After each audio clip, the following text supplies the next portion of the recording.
Jane from DWNews podcast. I'm picking up from section 2.3 of Cannabis in South Africa, the People's Plant, a full spectrum manifesto for policy reform. It's the work of Fields of Green for All, and it's a discussion document for public comment.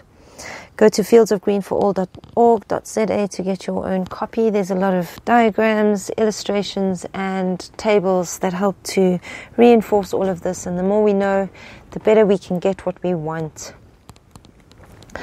Section 2.3 is Women and Gender Equality in a Legally Regulated Market.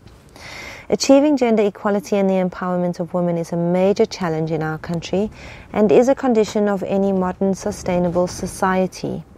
Women own fewer assets in terms of land, livestock or human capital and have less access to inputs, that's seeds, fertilizer, labor, finance and services like training, insurance, etc.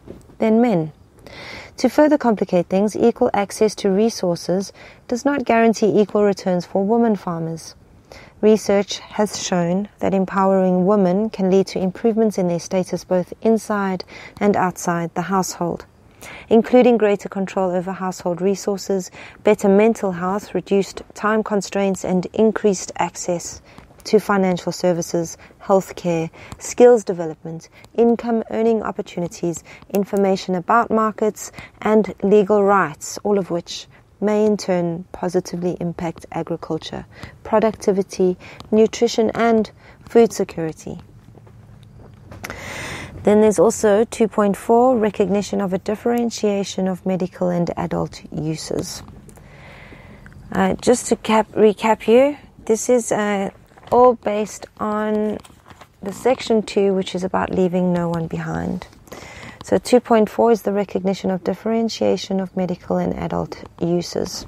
Cannabis policies in South Africa have been structured around two different kinds of uses. The medical use on one hand, recognized by government in 2016, and adult use as a personal right on the other hand.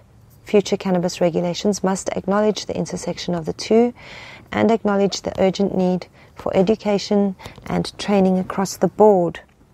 Regarding medical uses, education of healthcare providers remains a pivotal issue here. Certain cannabis preparations will be registered as medicines and become available through conventional medical supply chains. However, no patient should be hindered from accessing treatment via other supply streams. Self-medication via home cultivation, access to traditional healers' cannabis formulations, dacha private clubs or traditional informal providers. Regardless of the age limit for adult use, minors that need cannabis or cannabis products for a medical condition cannot be refused treatment or access because of their age. Physicians must be trained to address specific recommended formulations for younger patients. Here's a quote by Omar Sakabi. With the rise of adult use cannabis, experts see medical marijuana dominated by two distinct markets, wellness products and government-approved medicines. Section 2.5, protection and support of legacy cannabis communities, traditional knowledge, intellectual property, and natural resources. The recent bill on the protection, promotion, development, and management of Indigenous knowledge systems, B6 of 2016, recognizes that Indigenous knowledge is a national asset, and that it is therefore the national interest to protect and to promote Indigenous knowledge through law, policy, and both public and private sector programs. According to the World Intellectual Property Organization, WIPO, traditional knowledge is not so called because of its antiquity. It is a living body of knowledge that is developed, sustained, and passed on from generation to generation within a community, often forming part of its cultural or spiritual identity. In the case of South Africa, therefore, this includes not only the long-standing use and cultivation and the specific genetics, techniques, and knowledge associated with it, but also more recent cultural traditions forged within the Prohibition period. Nowadays in South Africa, traditional legacy cannabis communities can be found in all regions, spanning all cultures and all backgrounds. The UN DRIPS, which is the Declaration on the Rights of Indigenous Peoples, recognizes that Indigenous peoples are equal to all other peoples, while recognizing the right of all peoples to be different, to consider themselves different, and to be respected as such. And the urgent need to respect and promote the inherent rights of Indigenous peoples, which derive from their political, economic and social structures, and from their cultures, spiritual traditions, histories and philosophies, especially their rights to their lands, territories and resources. It also declares that Indigenous peoples have the right to their traditional medicines and to maintain their health practices, including the conservation of their vital medicinal plants, animals and minerals, and that they also have the right to maintain, control, protect and develop their intellectual property over such cultural heritage, traditional knowledge and traditional cultural expressions. The UN Declaration on the Rights of Peasants and Other People Working in Rural Areas, or the UN DROP, reinforces that stating this, states shall ensure that seed policies, plant variety protection and other intellectual property laws, certification schemes and seed marketing laws respect and take into account the rights, needs and realities of peasants and other people working in rural areas. Recognition of the intellectual property will be of some special importance in South Africa to help protect communities with traditional knowledge and traditional cultural expressions linked to the cannabis plant and its uses. Community-focused cannabis intellectual property protection policies will also be a tool to build local brands that add value to the historical cannabis products and cultural uses and help create a path to engage in international fair trade. Additionally, the very cannabis plant and its specific endemic iterations, locally specific plant varieties forged along centuries by the conjunction of defined environmental conditions and cultivation methods continued in time, are a crucial intangible asset linked to the communities that also need protection. While existing law, in particular the Counterfeit Goods Act and the Merchandise Marks Act, already allows for the protection of communities' intellectual property over traditional crop and genetic resources, a proper market recognition of the popularly world-famous South African areas of cultivation and strains of cannabis might require, in addition to the specific dispositions proposed in the next section of this document, the accession of our country to treaties such as the Geneva Act on Appellations of Origins and Geographical Indications that will expand recognition beyond our borders, and a proactive advocacy of the South African government for the rights of farmers, peasants and rural, local and indigenous communities to fair protection of their intellectual property heritages, a common heritage of the nation under the custody of legacy communities. Wow. We move on to page 26 and also section 2.6. Empowerment of inclusive cannabis communities. Remedies and protections for direct and collateral victims of prohibition and for legacy dacha communities. Regulations must be relevant to the social context and take into consideration the complex idiosyncrasies of cannabis cultivation, use and trade. In that respect, the recognition of the current SA cannabis industry must be a priority before any new regulations are put in place. Not only can cannabis regulations contribute to improving public health, education and prevention of misuse, they can also contribute proactively to the alleviation of poverty, inequality, social exclusion, injustice and discrimination.